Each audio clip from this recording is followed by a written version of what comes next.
So, Mr. Gheorghiu, we speak today about one of the best games of you, or maybe the best.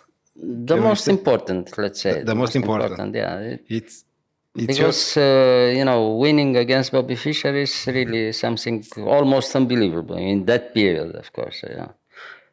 He was already considered the best players of the world, even so many years before Reykjavik. I mean, that happened in '66.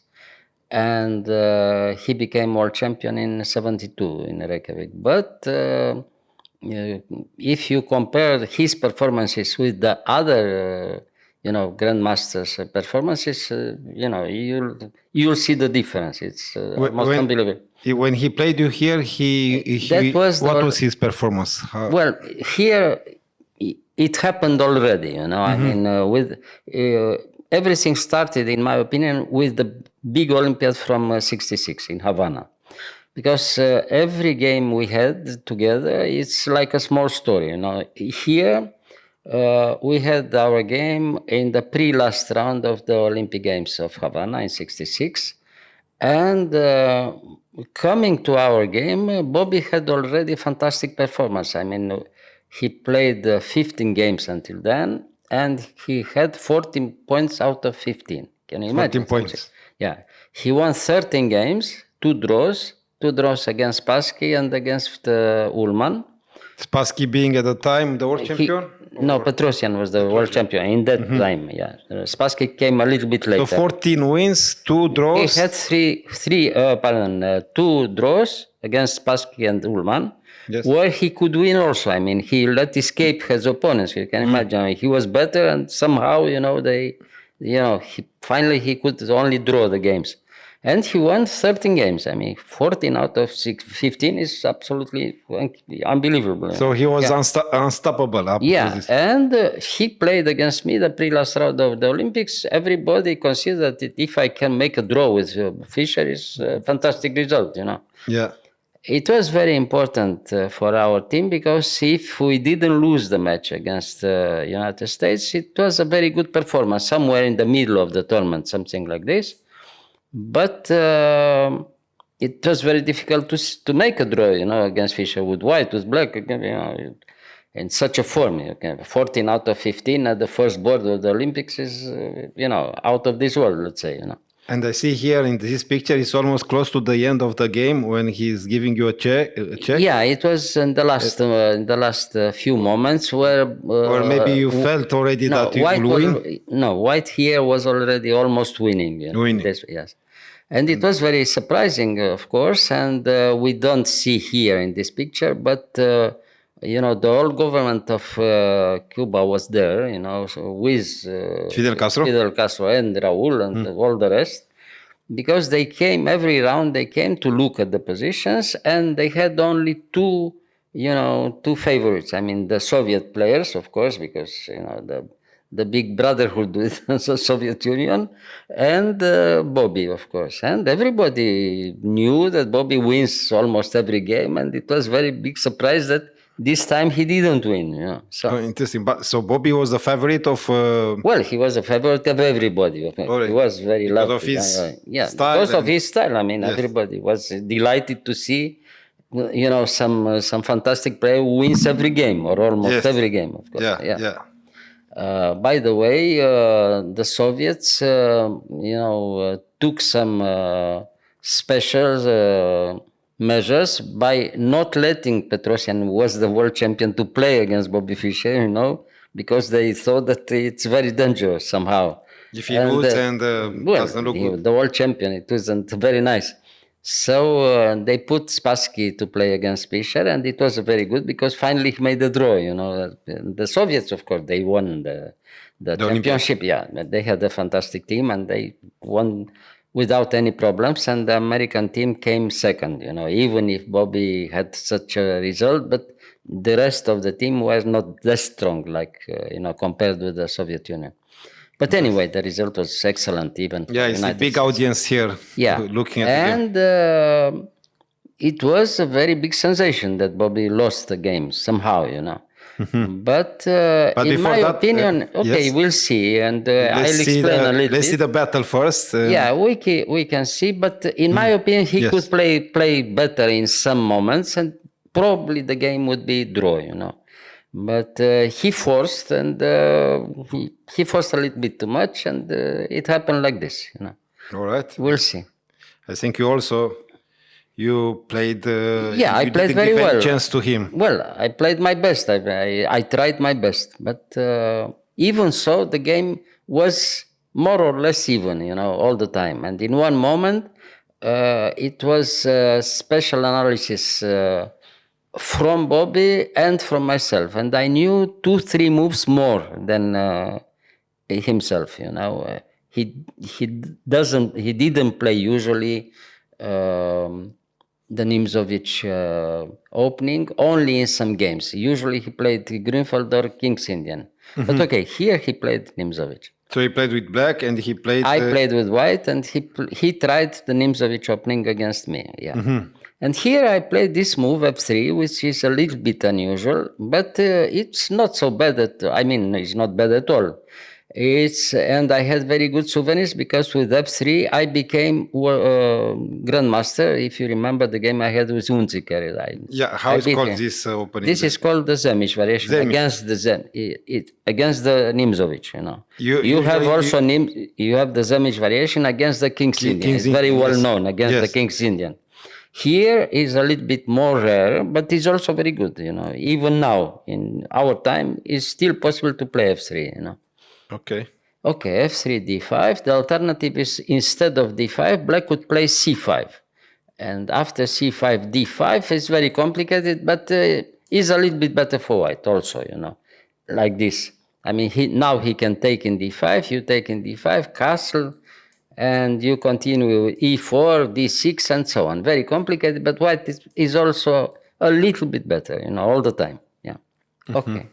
So this is the main alternative. Okay, after d5, okay, a3, he takes, instead of taking, he could go back to e7, like Keres.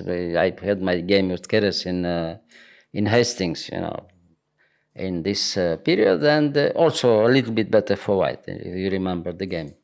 So now, after taking in c3, I took, and now he castle.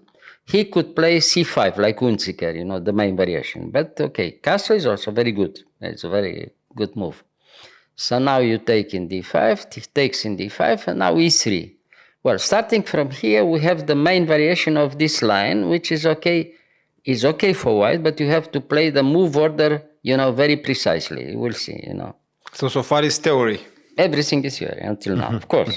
After 7-8 moves, of course, it's theory. So e3, knight h5. Knight h is very ambitious, knight h5. He tries to take immediately the initiative with black, you see. So now you have to play g3 or queen c2. Queen c2 is the best move, the way I played. It's very precise, queen c2. Because now he threatens queen h4 check, and if he gives check in h4, you have the move queen f2. And after trading the queens, the position is always a little bit better for white, So, okay, so here... But why it's a little bit ambitious? What usually... It's ambitious because you see, if you don't play queen c2, let's say, after knight h5, you play, let's say, bishop d3, yeah? And now after bishop d3, queen h4 check, white has already big problems. Now if you play g3, he takes in g3. Yes, with the knight. And you lose the rook. Yes. If you have to move the king, then it's clear the black had everything. He realized everything, and you are almost lost here in this position. What can you do? Yeah. After king d2, for instance, knight g3, and now what do you play? Oh, yes. No, it's very unpleasant, no? Yeah. But or king e2, knight g3 check, or king f1, knight g3 check. It's very... But, okay, after knight h5, queen c2, white keeps a small edge. White is a little bit better. Yes, but I wanted to ask, how about... he can play c5 or rook e8, the alternative, of course. If he plays... if he doesn't want the normal line with knight h5, he can play quietly rook e8, c5, knight c6, and so on, Okay. Okay, so knight h5, queen c2. Now this is very good, and now white, in all variations, white is a little bit better. But again, the move order is very important, So now after rook e8, the best move again is to play very quickly, actively. So g4, excellent move, g4. So actually on this So now if he gives check in h4, again you move queen f2, again white is a little bit better in every position, Yes. But white doesn't castle in this variation? No, doesn't castle. So you see, therefore the game is very, very sharp, you see. Yes. So you choose like that? Yeah, I knew, and he knew also, because a little bit, a few months before, it was a very important game played by Gligoric with white against Averbach with black. And finally Averbach won, and this line became very popular for black. And therefore Fischer tried to play this because he knew the game Gligoric-Averbach, he knew that black won, and he wanted to try himself to see what happens, So why did you choose if black won? Because I had analysis from home, from myself. You had also a surprise? Yeah. All right. So from now on, the game is really very interesting. We'll see. So he played knight f4, exactly like this, the game Gligoric-Averbach. Yeah. So knight h4, of course, no? So even here, you see, it's very funny, because if you don't pay attention, let's say, and play too quickly, king f2, he gives you mate in one move. I mean, after king f2, queen h4 is mate already, Yes. Yeah, it's unbelievable. But it looks very dangerous. Well, it's very dangerous if you go wrong. But h4 is a good move, yes. And now he continues on the other side, of course. c5. Now king f2, no? And now he's obliged to go back, knight g6. But everything is here. Until now, everything is here. Yeah. So bishop d3, knight c6, yeah. Knight e2, bishop e6, and now g5. This is, my plan was a little bit new in that time, and it's very important. White tries to attack a little bit on the king side, but nothing happens, of course. Black has a very good defensive position. Anyway, you don't have, very strong attack, but you have some initiative on the king side. So g5, rook c8, yeah. h5, knight f8, g6. Okay. Now black has to do something, and he took in g6, I took in g6, and he played h6. Now we see the result. The first part of the game is over. I mean, white is a little bit better on the king side, because he controls the square f4 as a square for his knight in f4. But black has some counterplay on the queen side. If you don't pay attention here, you can go wrong again very quickly, On the queen side? Yes. No, knight f4, for instance, here is already a big mistake. Knight f4. Yes. Because he has time to take in d4, and you are lost with white. You can't take back with the c pawn. You have to take with e pawn, and after knight takes d4, black has already a winning position. So you have to be careful also. Now knight f4 is not good. So you have to play, the best move is queen b1. Okay, but it's a little bit, rare like this, queen b1. To unpin yourself, right? Yeah, to unpin yourself, and to free the queen, you see. So he plays, what did he play? Knight a5, no? Knight a5, knight f4, very good, yeah. And now he tries to close the position on the queen side, threatening after bishop c2, of course. Bishop c2 is a good move, because bishop f5 didn't give anything for white. It's a little bit better for black, also. So bishop c2, and now he threatens rook c6, and if he has time to play now, his plan is like this: rook c6, b6, and put a knight in b3, and then it's excellent for black, b6 and rook b6. Rook b6, and he threatens knight b3 with big initiative for black already. Okay. Yeah. So rook now b6 the best move, and the knight here? Yeah, and now the best move for white is, of course, rook a2. Yeah, rook a2.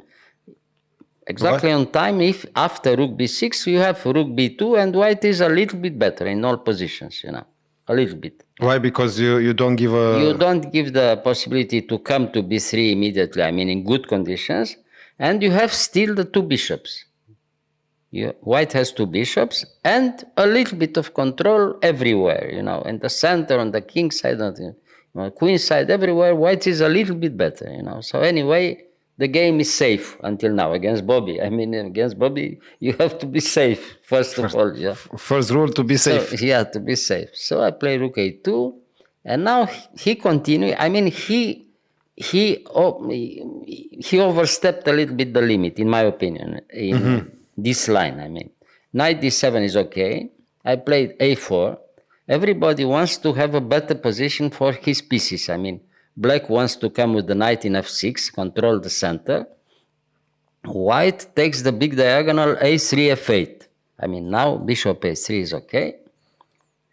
I played, knight f6, bishop a3, and now queen d7, and now I played rook b3, rook b2. Now, or a move before, or a move later, he could play, or he had to play, in my opinion, knight b3, giving a pawn, but having a very good chance to keep the position even without pawn. I mean, has some, initiative for a few moves, and probably it was enough to keep the game even like this. If he doesn't play like this, I mean, he's already worse, and White has a very good chance to try to play for a win. So he has a passive game if he doesn't play. No, he wanted he wanted a little bit too much from this position. He wanted to come to almost to the same position, but without giving a pawn. Without giving a pawn is too risky. You'll see immediately in a few moves. You see. He had another plan. He played here instead of knight b3 immediately. He played b6. Yes. And after rook b5, knight b7. It's not bad. If he has time to come to d6, controlling 3 times the square e4, he has a very good game. Now, the idea was to come with knight d6. The rook has to go back to b2, and afterwards he has time to play bishop f5. That was the idea. And if he has time to play this, black is probably already a little bit better, But he has no time. Because now after rook b5, knight b7, White plays himself, and you see, White has a small initiative, a little bit more space on the king side. Here, in this position, a little bit more space on the queen side. And now he comes with this move, which is almost decisive, e4. I mean, White can open the game in the center, and this a little bit too much, But why do you choose to open the game now? Because you have to open the game, because otherwise black takes the initiative. I told you before. If he continues with his plan, knight d6 and bishop f5, black has a very good game already. Now the game turns away, and it's better already for black. It's move by move, in every kind of position, it's move by move. If you don't take, he will take it. Yes, and therefore I told you that he overstepped a little bit the limit, compared with the other variation that I told you before, where he gives the pawn, but has a very good counterplay, because of different color bishop. White has black bishop, black has white bishop, but you have some small weaknesses, a4, c3, and so on, and the game is probably more or less even, let's say. Better for White, but probably a little not bit, enough. Not enough, But now, after e4 is very dangerous, and we'll see, move by move. In a few moves, White has a fantastic position, very quickly, e4. Now has to take in e4. And now, surprisingly, we take with the bishop, not with the pawn. And, okay, bishop takes e4, rook c8. Everything is normal, but black has already a bad position here, And now very strong rook e5 is probably the decisive move. But why he didn't took here, for example? Well, if he takes, you can also take with the queen, but also if you take with the pawn, you see, with the queen is also very good, because you don't have a good place for your bishop. Now the threat is rook e5 and rook e1, you almost lose a piece. Okay. This is the problem, you see. But even if you take with the pawn, it's very good for White, because you have complete control in the center, and the White is clearly better. After he can't move rook f8, he can't move queen f7, and it's clearly better for White, But Yes. with a queen in e4 is even better, you know. Yeah. So okay, he didn't take. He wanted again to, you know, to have a very complicated position. But I told you it's a little bit too much, you know, because white is clearly better here, you know. So rook e5, and from now on is already very dangerous for black, if not lost already, because the problem is now it's too late to try to take in e4. After knight takes e4, queen takes e4, black is probably already lost here. He almost loses a piece. So After knight takes e4 check. after knight takes c4 check. Yeah, queen takes e4. Now what can he play? Is a threat. The threat already to take the bishop from e6. Yes. You can't move to d5. You can't move to f5. You can't move to h3. And the threat is already knight takes e6.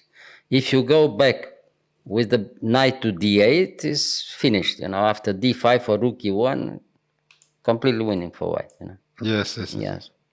So here he found, you know, in this position after rook e5, he found a very interesting move.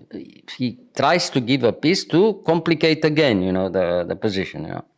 And he played bishop g4. And now the problem is you have to find a move. Taking in g4 is not very clear. After knight takes g4 check and knight takes c5, okay, it's also better for white, but not as much as in our game. And here it's not necessary to play like this, you know. Yes. So I played, the best move is knight d5. After knight d5, white is winning. But you have to be very careful how you continue. You know, you have to play precise until the end. Because But after knight d5 yes. is almost lost because the continuation is almost forced. You have to play like this. It's no alternative to play some other moves. So this knight is very important for black. No, if you can come with knight d5 takes in f6, the whole structure is very bad on the king side, and the white's initiative is decisive, you see. So now he has to take in e5. Unfortunately for black, of course, you know. And now knight takes f6 check, he has to take in f6, and d takes e5. Okay, now what can he do? Knight c5 was the last hope. But it's also very tricky, you know. Now I took in c5. He gave a check and then king g3. I think this is the image from the picture. Yeah. Now queen d2 check, king g3. Yes. And now bishop takes f3. Now I took back normally with the bishop. It was also possible in this position to take with the king, was okay. But okay, I took back with the bishop, and now rook takes c5. And now we have the last very important moment. Why? Because you can go wrong again. I mean, it seems that white is completely winning now if you take in f6. Yes. But if you take in f6, it's unbelievable, but white is lost. You know, after rook g5 check, you can resign probably, you know. What do you do now? It's almost made in this position. Now king h3, queen f2 or king f4, and it's almost made. f4 is even better, yeah. Now he wants to take the bishop, and he threatens mate in g3, and now it's very difficult. I probably lost already for white, you know. So until the last moment, you have to be very careful. Okay, the game is won for white. White is winning, but you have to play the best moves, you see, even here, with piece up, you know. So coming back to our position, here you have to find the best move. The best move is queen c1. You trade the queen, and you have the end game with piece up, which is completely winning if you play the right moves all the time, you know. So now black is forced to take, you know, of course, because if he played, for instance, queen d3, after queen takes h6 is mate, you know. There's no check at all, and it's mate in one, h8, you know. Yeah. So he has to trade queens, and the game is completely over, you know. But you have, as I told you, you have to play well until the end, you know. And now the best move is king f4 to keep the pawn from g6. This is the winning line, you see. King g7, and now, okay, now it's not so difficult, but you have to realize the advantage, you know. Bishop e4, you have to keep the pawn in g6, you know. Now h5, rook d1, you have to realize the advantage now in this position. So rook d1, Of course, if he lets you give a check in d7, it's finished. Rook e7, okay, rook d5, king h6, rook d6. The king must go back because otherwise he loses the pawn. No, and now rook c6. Rook c6, the only move, h4, yeah. h4, rook takes, h3, no? King g3, okay, king g3, and now king h6, the last hope. Now, if you take immediately in h3, he has time to play king g5 with a very small, hope to make a draw after f5. It's probably also winning for white, but more difficult, So instead of king take h3, you play some other move, which is very good, bishop b1. And now we threaten rook h4 check and is winning by force, So the only way to play is rook e3 check, yeah, king h2, rook e1. And now rook h4 check, okay, white wins in any position with any other move, but after bishop d3, rook e3, now check in h4, now has to move something, only in g5, because if he plays rook king g7, rook check in h7, and if he goes back to g8, bishop c4 check and resigns, immediately. So he has to go to g7, to g5, and of course, white wins if he takes in h3, but it's not necessary. After g7, black resigned because he can take in h4, g8 queen, rook takes d3, queen h7 check, and he loses the rook, and okay, the game is over. Yeah. Well, it was a very beautiful game and very important theoretical, and of course, a fantastic win for me against Bobby Fischer. It was probably the biggest surprise of the whole tournament of this beautiful Olympic Games from Havana. And of course, one of my best results in my whole career, and probably the game of my life, the victory of Bobby Fischer in his form from there, because finally he had 15 points out of 17. I can imagine such a result. So he won the last round. The last round. Yeah, of course. Yeah. So he had 15 points out of 17, which is a fantastic result. First board at the Olympics is almost unbelievable. Yeah. And how was his reaction after? Well, he was very polite. I mean, he was a real gentleman, of course. The he only wasn't problem, upset, Well, he was a little bit upset, of course, but he was very nice. Of course, we analyzed a little bit together. He could hear, my first words, for the press and so on, because everybody, photographs, press and so on. They made something completely special there, the big victory of the system against the, the enemy and so on. Communist system against the capitalism. Of course, yes.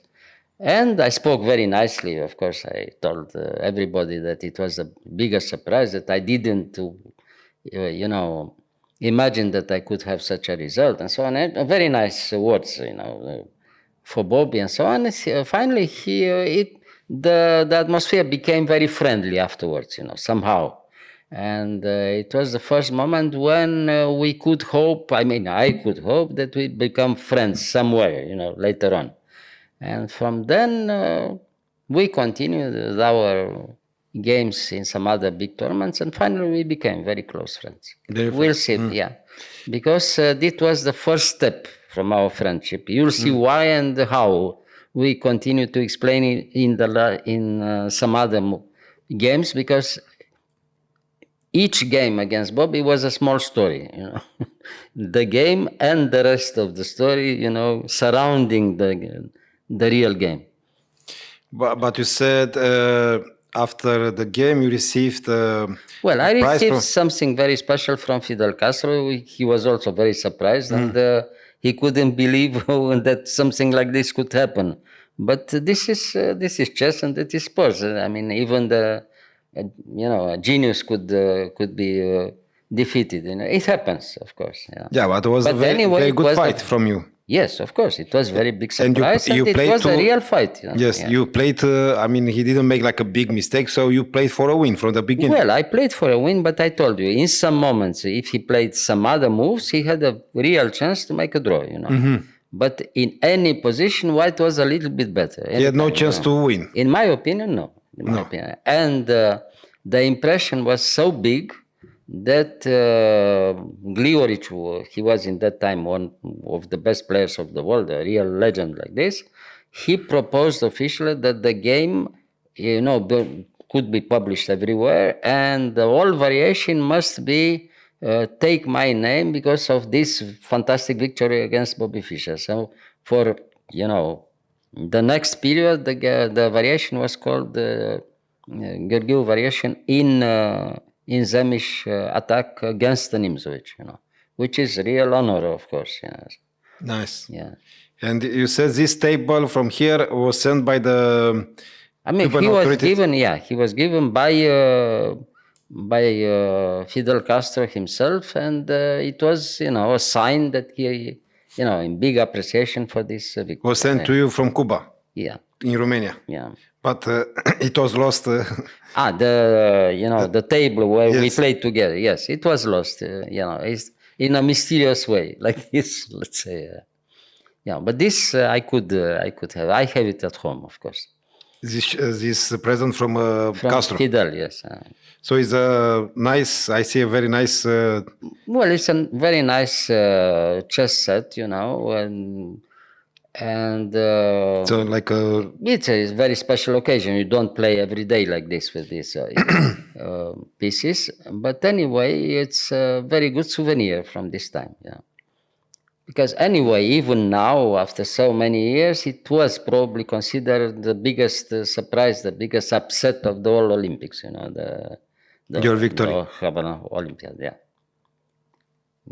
Because already he was considered for many players and for many spectators as the best player of the world.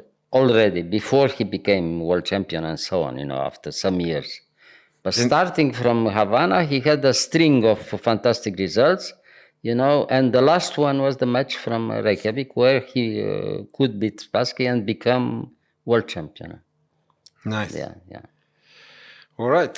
Congratulations. Yeah, thank you. That was our first meeting. Yeah. Your first game. Yeah. All right. We're looking forward to see the other games. The other games, of course. Yeah. Thank you, Mr. Gheorghiu. You are.